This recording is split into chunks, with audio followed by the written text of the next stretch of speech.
Today on Spotlight on the Arts, Mid-Missouri Art News, an artist team from the states of Missouri and Arkansas who share their passion for the arts.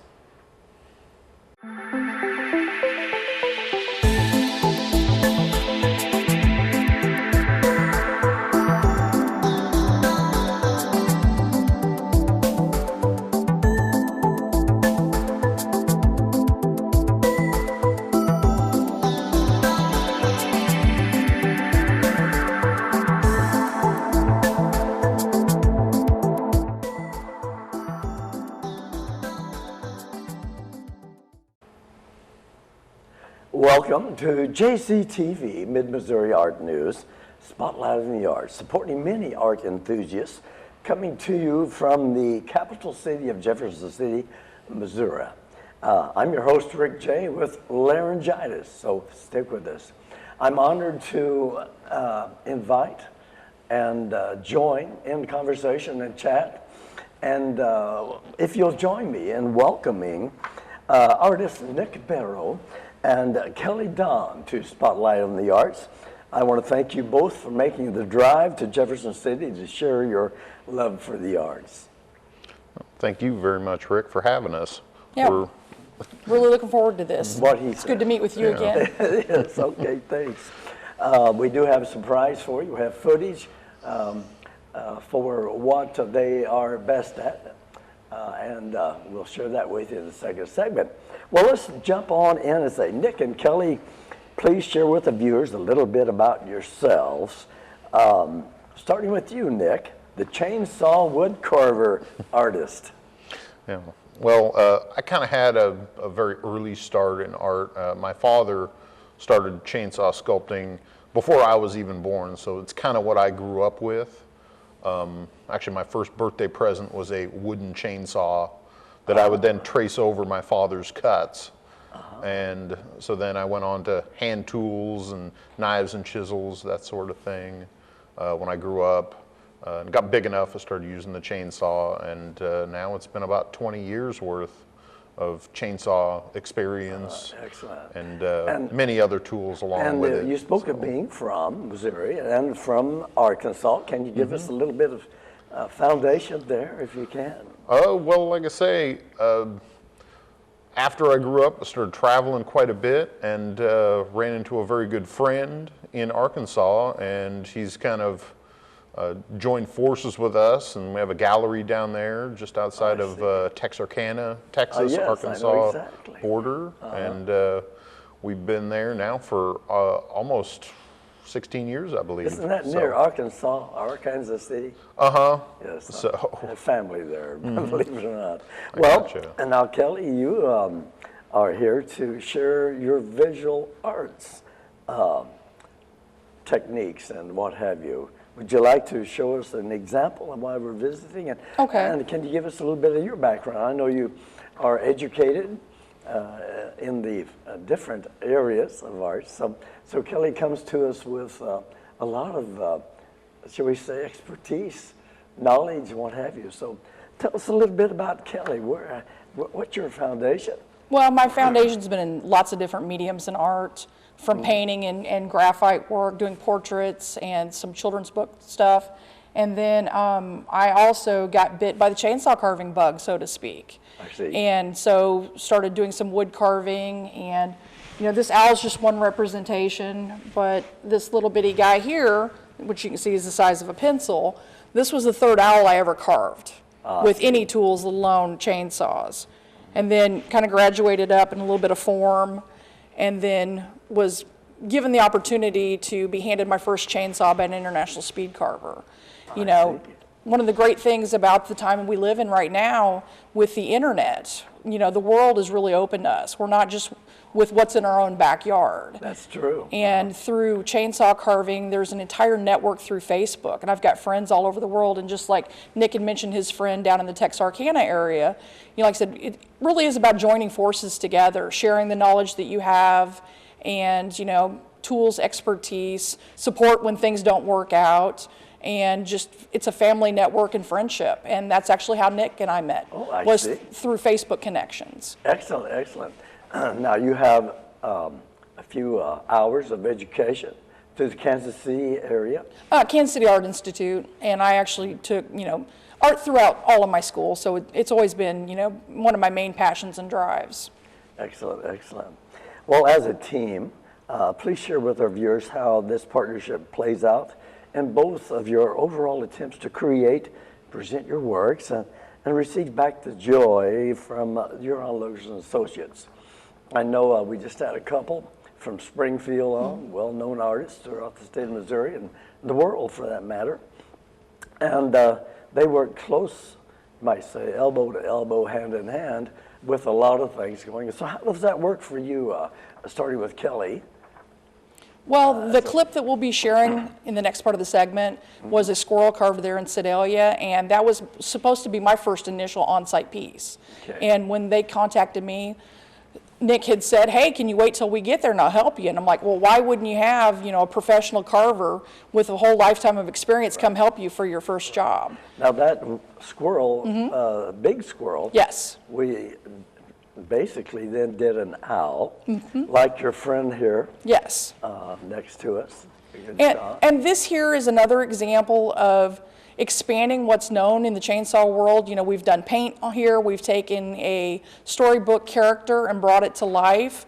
We've added the additional coloration and stuff that's not always seen in chainsaw art. And that's not only do I carve myself, but I also bring the paint work that's seen in a lot of our pieces that Nick had not really fully found his wings for, so to speak, yet. And then Nick, how does this partnership, relationship as artists work for you?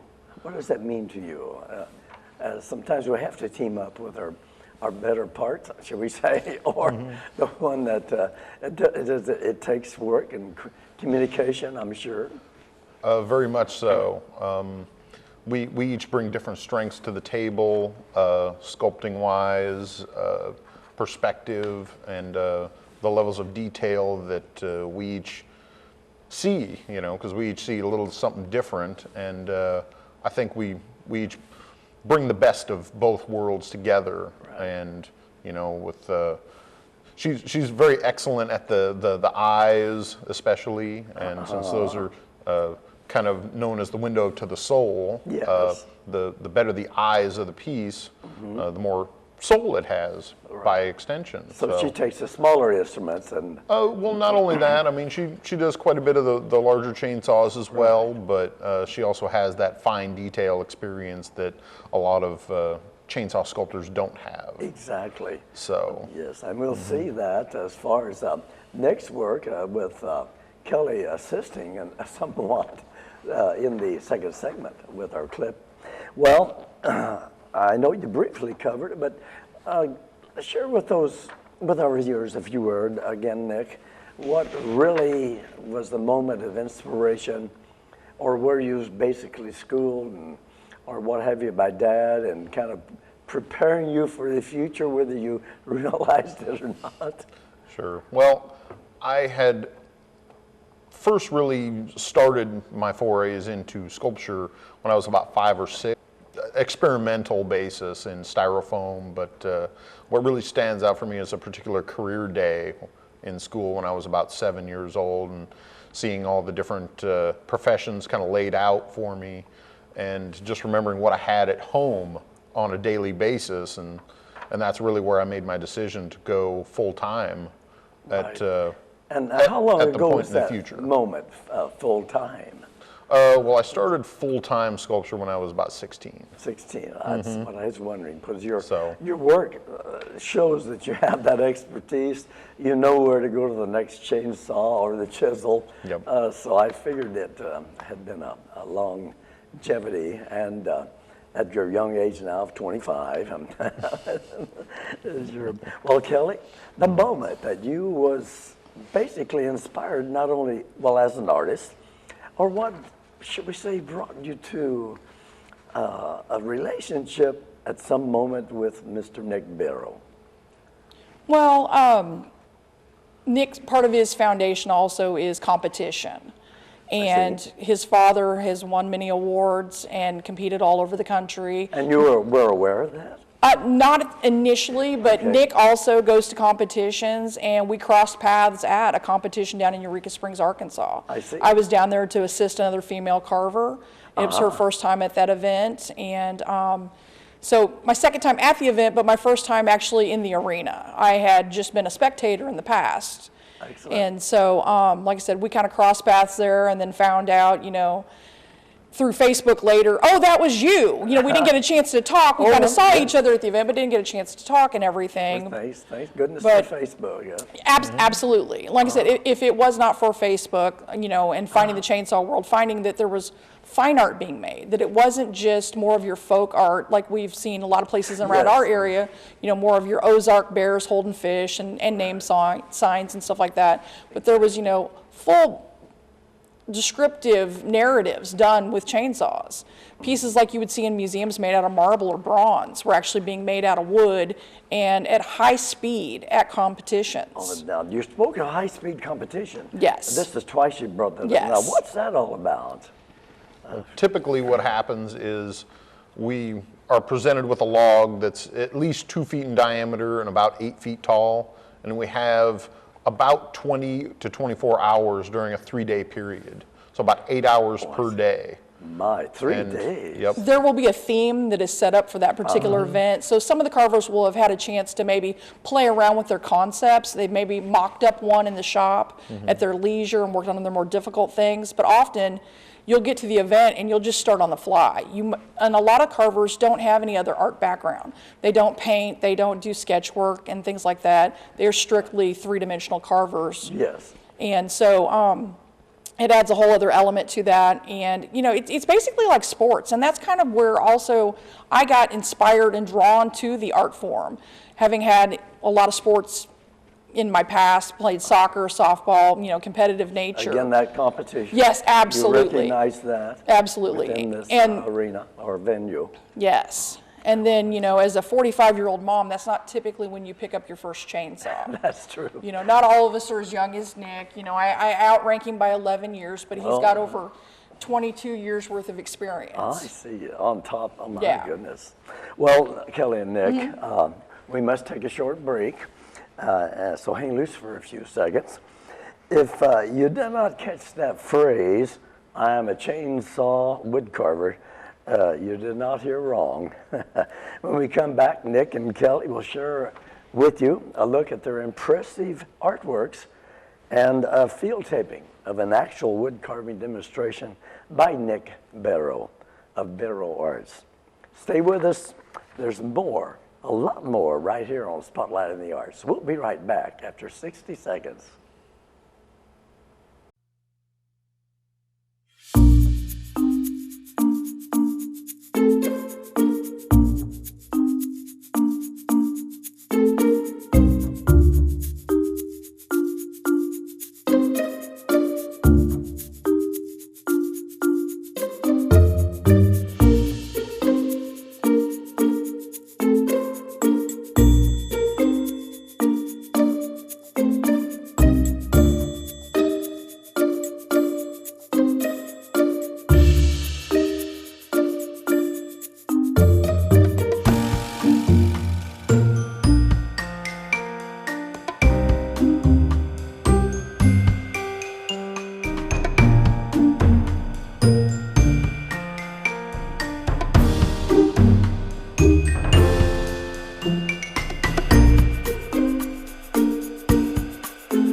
Welcome back to Mid-Missouri Art News, Spotlight on the Arts.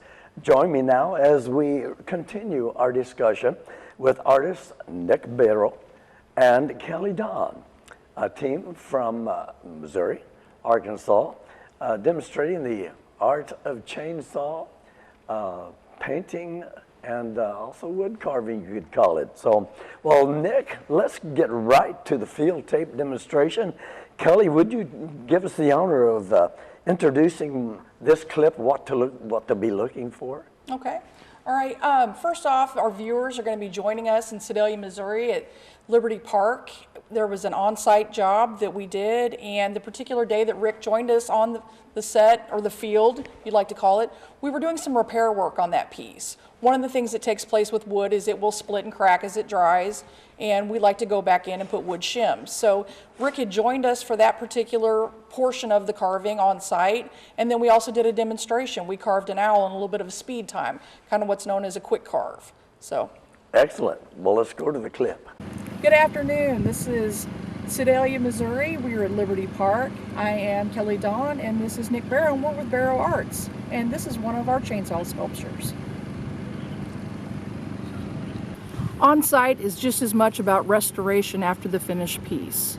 Nick is currently putting wedges into a carving that we did earlier this spring. Wood being a natural product, it gets laugh lines from being out in the sun just like we do. And so we have to go back and maintain those pieces. That's part of the preservation and the investment, especially in public art. A grinder is one of the tools that's being used here. We take wood from the same type of species of tree, and then we make wedges that will fit into those cracks that have formed due to the releasing of moisture from the tree.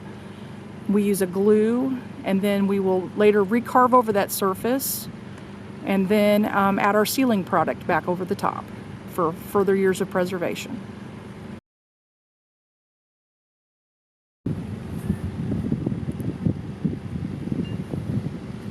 And now if you'll join us for a live demonstration, Nick Bero of Bero Arts is going to start carving an owl into this log here. It'll be a relief carved owl. This is a piece of elm in this log that he's using today as our canvas.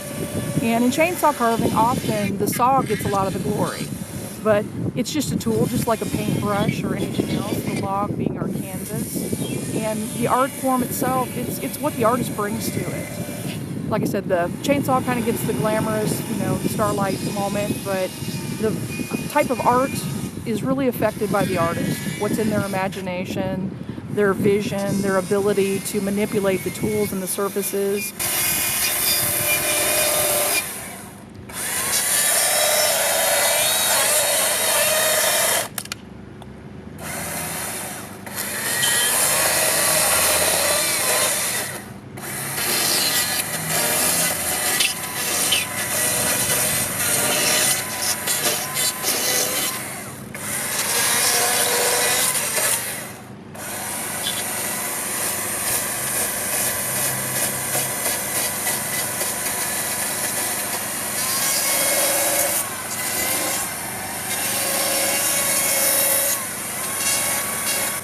You'll start to see the head is formed. He's got a wing coming in. He'll go back in a little bit and do some texturizing that'll bring more three-dimensional shape to the relief carving. There's a little cedar owl there that we're using just kind of to show you as the other owl begins to form. You'll start to see the emergence of the owl and the texturing that'll take place, little laying in the feathers, some area around the chest underneath to define the head further. And just the beauty of the grain of the wood starts to emerge as well. What was once a blank canvas begins to take life form.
Well, that was a great demonstration, Nick, and with your assistance, Kelly.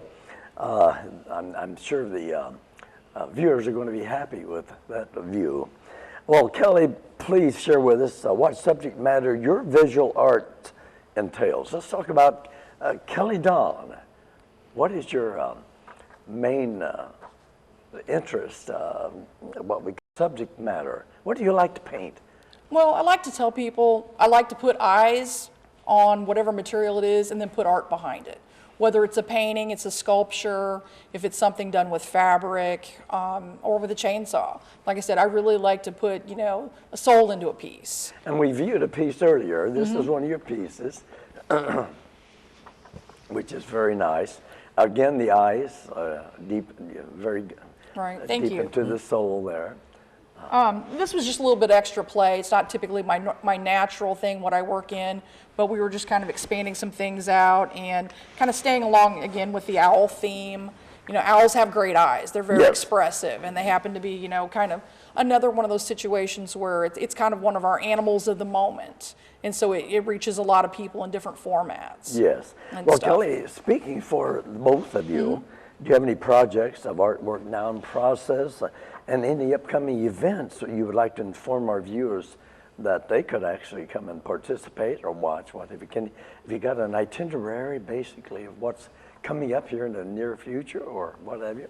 I know you're going to promise to join me with a piece, hopefully Mr. Owl here, for the call for nature's art at the Run Center in the months of May and June of 2020. They've invited me back with anyone that's been on my show since 2016. So again, we're inviting Nick and Kelly to bring a piece for viewing during the months of May and June at the Runs Conservation Nature Center in Jefferson City, Missouri.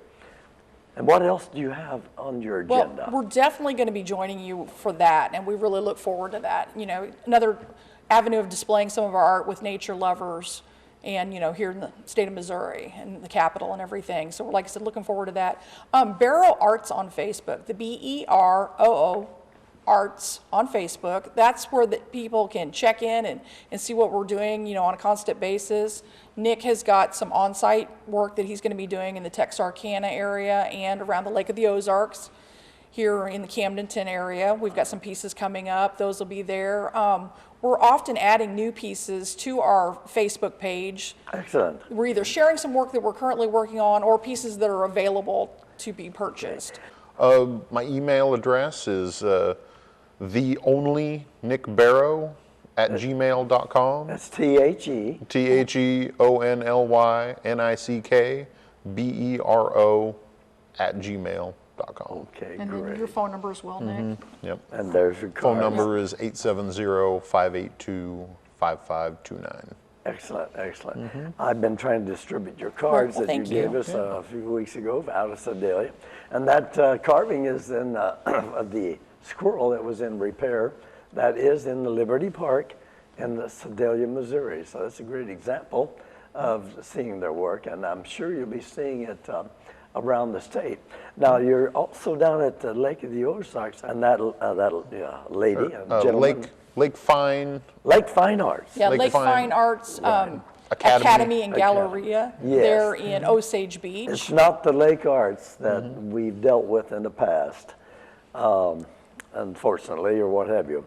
But yes, it's a new gallery. It's next to the post office next to on the Business post- on 54. Business 54. There in Osage Beach. And great. then we're also in another gallery over in Laurie, Missouri, just where Laurie and Gravois Mills meet. Oh, I see. It used to be Nancy's Carpet Barn, and it's called Artistic Expressions. Excellent. And so that's a new gallery, and she's offering classes in there as well.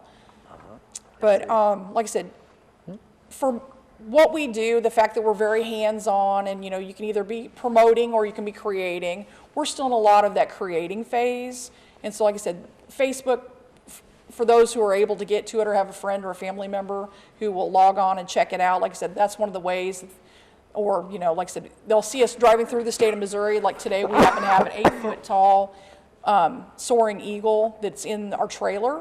So often people will see that. Or over in Columbia, Missouri, we have a tiger, a relief tiger that's about a 4-foot tiger that's Right. over, not too far from the Bass Pro Shop. And some that's other on the friends back of your ours. truck in our clip that we Yep, was. that's right, it filming. is, that piece. Piece. Well, time has gone so fast. We're just about out of time. So on behalf of JCTV Access, Spotlight in the Yards, I want to thank you so much for contributing to Spotlight in the Yards, Nick and Kelly. Make it a learning and should we say, informational experience for all. Any closing comments you'd like to share with the viewers? Well, I suppose I'd mainly just like to thank you for having us, and like I say, Thank you. hope your laryngitis feels better. Oh, I'm sure Very it will. soon. I hope it will. Right. Thank you. Well, And thanks for introducing us to your viewers and sharing our art form and giving people that wouldn't maybe necessarily think of chainsaw carving as an Yes. art form that would be for them. what an introduction to chainsaw carving. And I know a lot of you folks see it on display, different venues, but now you actually get to meet Nick and Kelly, who perform such a remarkable, shall we say, talent in sculpture, in the world of sculpture art. So I want to thank you again. I want to thank you, JCTV, Mr. Art Gerhardt, who's working with us today in the control room here at JCTV. And naturally, I have to thank you viewers worldwide. Thanks to YouTube for watching the program and tuning in. Look for more Mid-Missouri Art News, Spotlight on the Yards, right here at JCTV Access. And don't forget YouTube. I'm Rick Jey saying, see you next time. Thanks for tuning in.